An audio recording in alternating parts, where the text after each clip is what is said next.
جب قرآن و حدیث کو اسٹڈی کرنے کی کوشش کی تو پتہ چلا کہ ایک بھی نشانی قیامت کی، ایک بھی نشانی جو بتائی گئی ہے علامات صغریٰ وہ باقی نہیں ہے، ساری کی ساری ہو چکی ہیں۔ اگر کسی کو کسی اسپیسیفک نشانی کے بارے میں کوشچن ہے تو مجھے بھی بتائیں۔ اول تو مطلب جو میں نے اسٹڈی کیا ہے مجھے تو تقریباً سب ہی ملی ہیں۔ تو ایک دن ایک صاحب کہنے لگے آپ تو کہہ رہے ہیں ساری ہو گئی ہیں، پیلے جھنڈے نہیں کہیں سے نکلے۔ تو میں نے کہا پیلے جھنڈے تو وہ رابعہ ابھی نکلے تھے مصر میں، جب صدر مرسی کی حکومت انہوں نے گرائی تھی تو وہاں پہ پیلے جھنڈے رابعہ کا نشان انہوں نے بنایا تھا اور بڑی احتجاج کی تھی، وہاں سے پیلے جھنڈے نکلے تھے۔ پھر ایک اور صاحب کہنے لگے کہ دخان نہیں آئی جی، دھواں ہوگا جو زمین کو اپنی لپیٹ میں لے لے گا۔ میں نے بتایا کہ دخان تو اللہ واللہ عالم، ہم عقل کل نہیں ہیں، لیکن دیکھیں ہم نے تو وہ دیکھنا ہے کہ جو ہماری سمجھ میں بات آتی ہے۔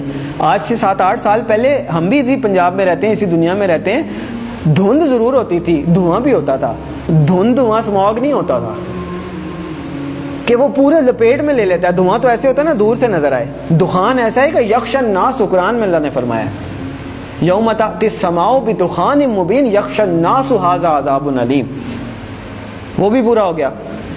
پھر کیا رہ گیا؟ پھر انہوں نے کہا عربوں میں شرک آ جائے گا، وہ تو نہیں آیا۔ تو میں نے کہا میں بھی سوچتا تھا نہیں آیا، بلکہ جب میں یہ حدیث پڑھ رہا تھا تو میرے ذہن میں یہ تھا کہ پتہ نہیں عربوں میں شرک پتہ نہیں کب آئے گا۔ سب سے زیادہ قرآن حدیث وہاں پڑھا جاتا ہے،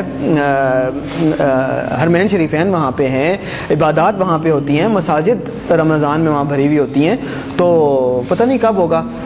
اتفاق کی بات ہے کہ میرا نہیں خیال کہ ہفتہ گزرا ہوگا یا کچھ، تو وہ خبر آئی کہ وہ انہوں نے UAE میں مندر بنایا ہے اتنا بڑا، اور باقاعدہ نعوذ باللہ اس کی پوجا کر کے انہوں نے اس کی افتتاح کیا۔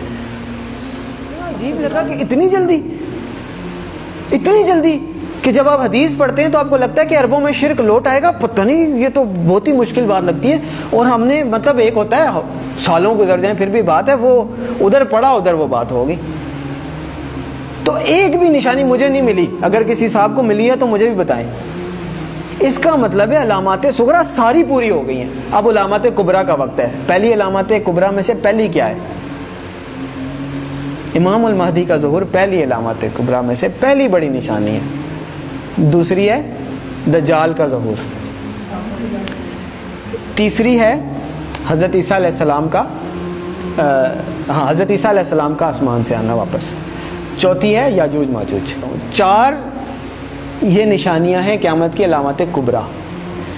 پھر 2 اور نشانیاں ہیں، سورج کا مغرب سے نکلنا اور دعوت الارض کا نکلنا۔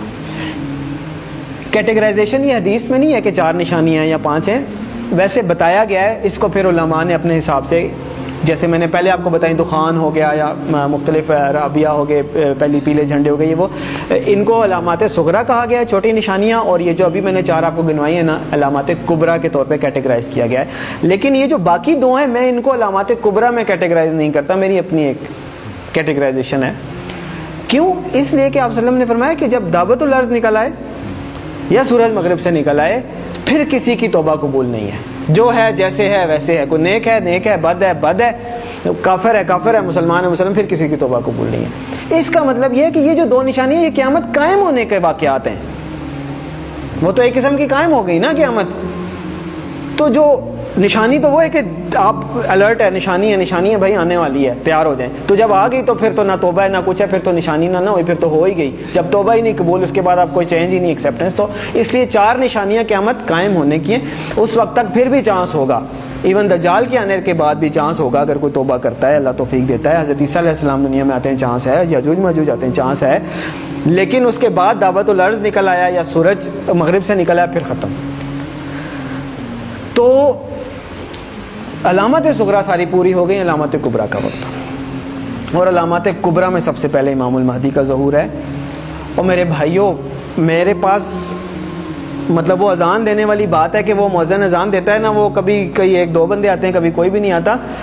میرے بس میں نہیں ہے کہ میں چیخ کے بولوں کدھر سو رہے ہو، کدھر جا رہے ہو، اور نکل آؤ روٹی کپڑا مکان سے، اور میری جاب، میری گاڑی، میرا بچہ، میرا پلاٹ، نہیں۔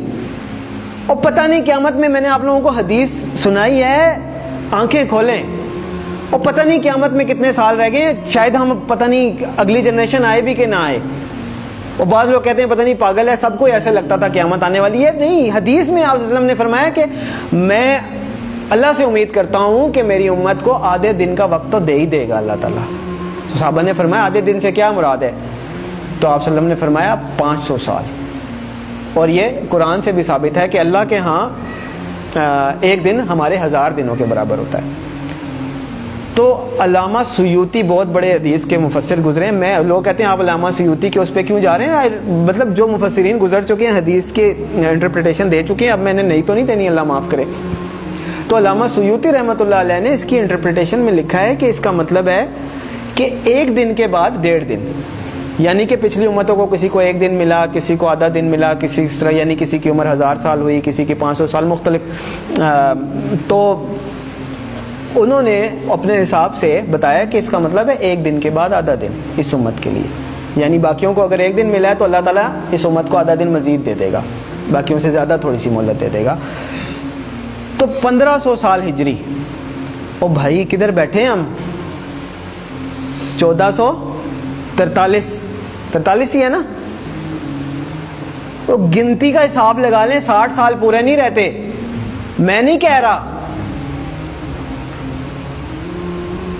تو اس کا مطلب یہ ہے کہ تھوڑا سا, میں یہ نہیں کہہ رہا کہ 60 سال میں ہی آ جائے گی, یعنی اللہ تعالیٰ نے اگر آدھے دن کی مہلت دینی ہے, اللہ کی مرضی, تھوڑا بہت آگے پیچھے بھی ہو سکتا ہے. لیکن سمجھنے کی بات ہے کہ ہم بالکل ایج پہ کھڑے ہیں, گرنے لگے ہیں نیچے, اور دیکھ پیچھے جا رہے ہیں. وہ کہتے ہیں نا کہ سامان 100 برس کا, پل کی خبر نہیں.